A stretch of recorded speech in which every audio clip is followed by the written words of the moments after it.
over in the corner. No, goes to Chase Claypool. They've been making that connection work all season long. Steelers regain the lead 28-24. Same score, 2 minutes to play. Ravens facing a 4th and 3 in the red zone, and Lamar coughs it up. Fumbles the ball for his 4th turnover of the day.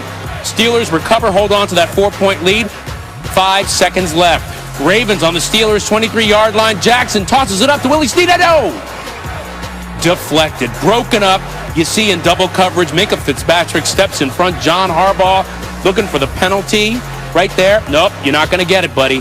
Steelers win it 28-24. The only team to finish a regular season a perfect 16-0 was the Patriots back in 2007. But I tell you, the Steelers have a chance to join them.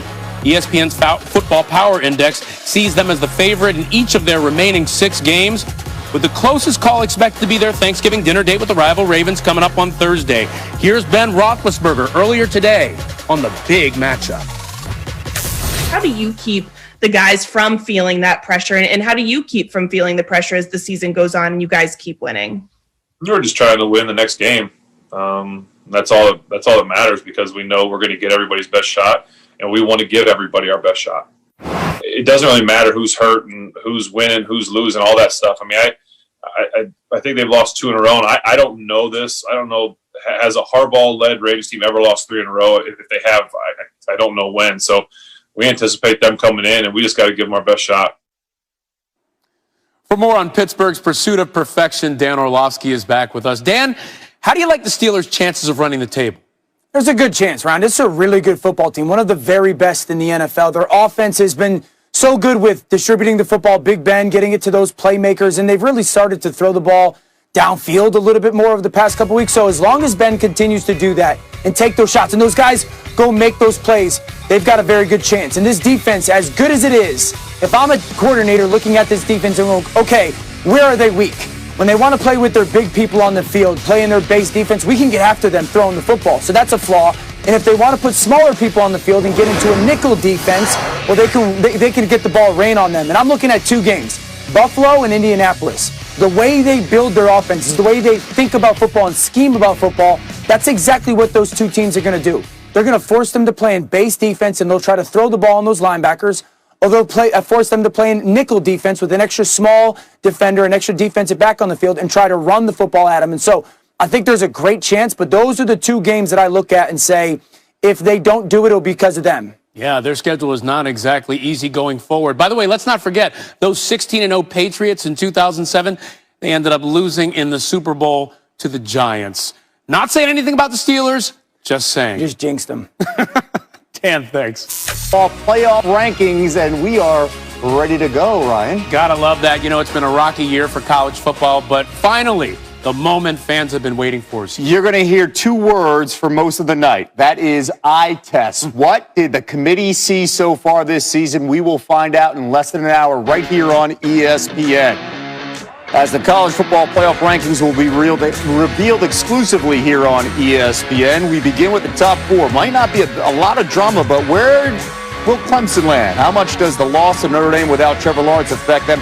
The Tigers have appeared in the committee's top 4 in 29 of the last 30 releases. What about the 5 spot? Cincinnati's a perfect 8-0 and has the 4th best chance to reach the playoff according to the All-State playoff predictor. But what about one-loss teams like Florida and Texas A&M? The Gators' loss coming against the Aggies. BYU is the only team in the country that's 9-0, but with only San Diego State remaining on their schedule in the second week of the December schedule. The prospect of adding games is there to improve their resume. What about the Pac-12? Oregon is in the AP top 10, but no team in that conference has played more than 3 games, and some have played as few as just 1. College Football Insider Heather Dinich joining us. You know all about this committee and how they move forward here. What we want opinions here when it comes to the playoff. That's why we're not dealing with the BCS. How will the committee evaluate these uneven resumes tonight? Well, fair or not, Kevin, the more games a team has played to this point, the more opportunity they have had to impress the selection committee.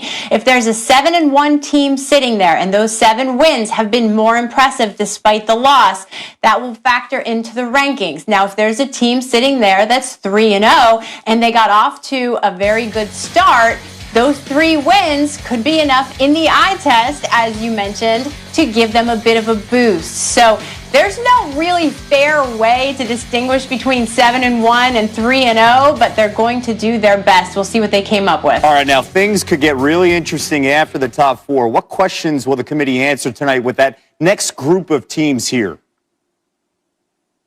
Well, I think one of the biggest questions that we will get answered is how highly do they regard Cincinnati? The Bearcats, at least on paper, can make a stronger case than both Texas A&M and Florida for that number 5 spot. They're number 4 in strength of record. They're number 7 in defensive efficiency.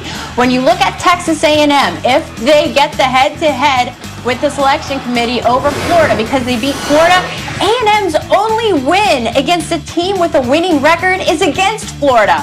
Florida's only win against a team 500 or better is against Georgia. Then you look at what Cincinnati has accomplished, and they could make the case. Will the committee reward them for it? And, of course, Florida can play this out if they get to the SEC championship game and beat Alabama. So all those answers could be right there in front of us in middle to late December. Heather Dinich with the very latest on the release of the college football playoff rankings, which will be revealed right here on ESPN after SportsCenter.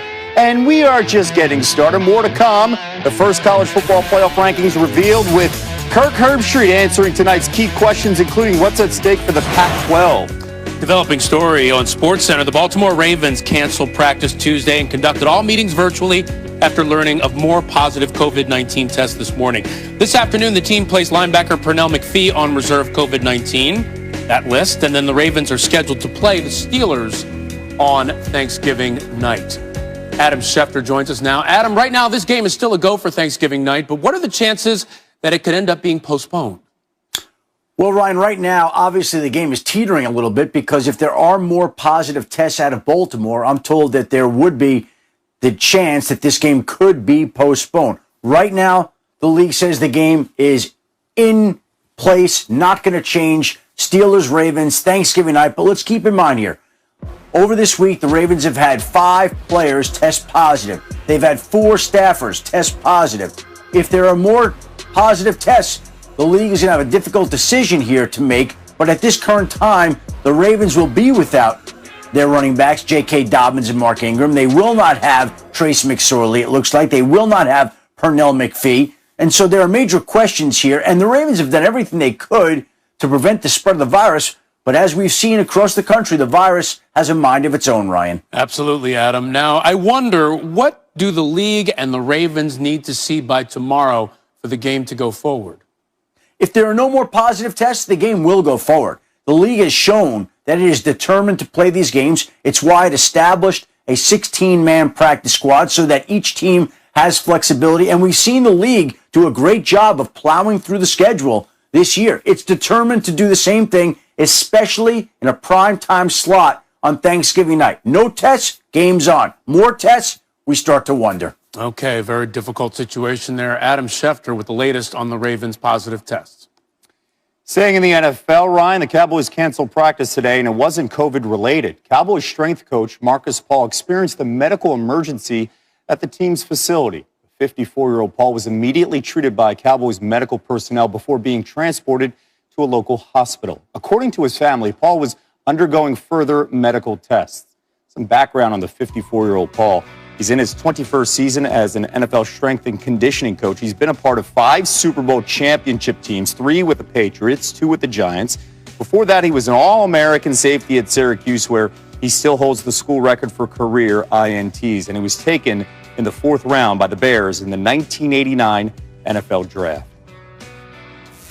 Still to come on. Turkey outfit's the best. Gotta love it. Last night, the Rams defense came up big late in a key road win against the Bucs. Tom Brady and his squad, they continue to struggle in prime time on Monday Night Football. The deep ball just not working. Brady 1 for 9, 2 picks on passes thrown at least 15 yards downfield. That's the most incompletions on such passes since 2017 in a Week 1 loss to the Chiefs. The future Hall of Famer also struggled against pressure. He went just 2 for 8 and only 17 yards went under duress last night against the Rams. His completion percentage under pressure this year is just 33%, which is 3rd worst in the league. Bruce Arians today facing an interesting question. Listen to this.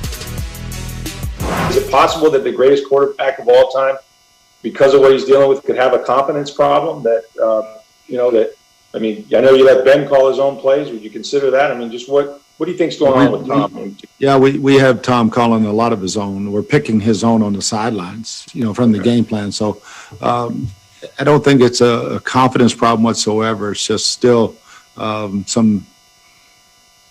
it's not lack of trust. It's just lack of continuity within the offense of the whole picture. We've had the guys open. We just missed them. And there are times when coverage dictates you go to that guy. So when they're there, we need to hit them. We can't have them going off our fingertips, and we can't overthrow them. Other than the deep ball,